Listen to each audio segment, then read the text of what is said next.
L'homme ne vivra pas de pain seulement, mais de toute parole qui sort de la bouche de Dieu. Voici votre moment de méditation quotidienne.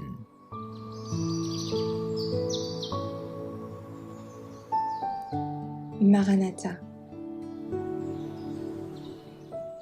Le 26 février. Au seuil du monde éternel. C'est par la foi qu'Enoch fut enlevé pour qu'il ne vît point la mort, car avant son enlèvement, il avait reçu le témoignage qu'il était agréable à Dieu. Hébreux 11, verset 5. Nous vivons à une époque perverse, parce que l'iniquité abonde. L'amour de beaucoup se refroidit. Enoch marcha avec Dieu pendant 300 ans. Maintenant, la brièveté du temps semble être une raison pour nous pousser à rechercher la justice.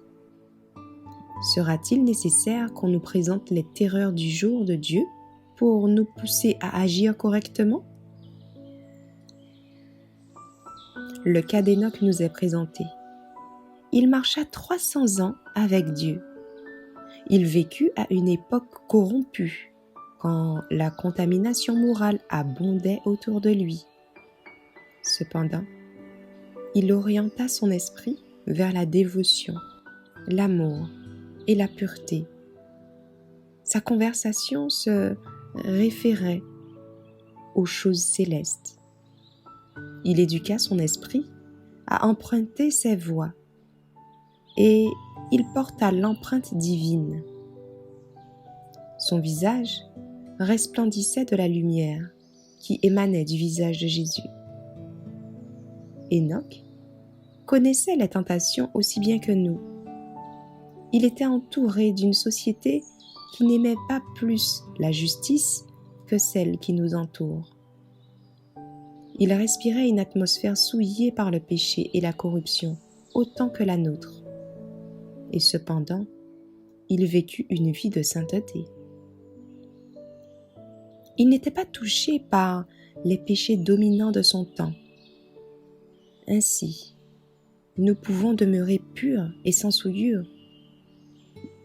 Enoch était le représentant de ceux qui devront vivre au milieu des dangers et de la corruption des derniers jours. Il fut enlevé au ciel en raison de son obéissance fidèle à Dieu.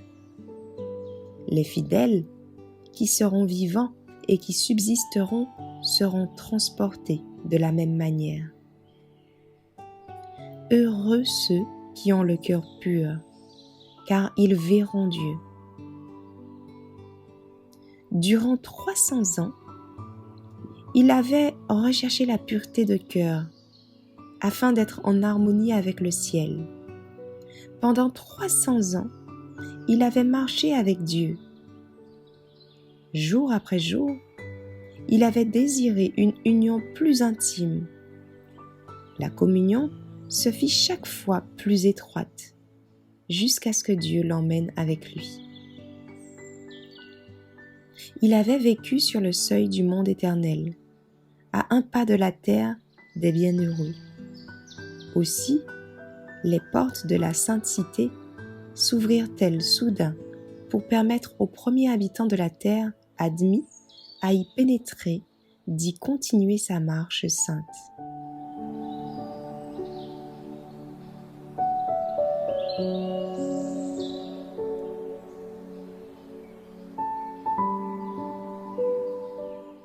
Merci d'avoir écouté cette présentation.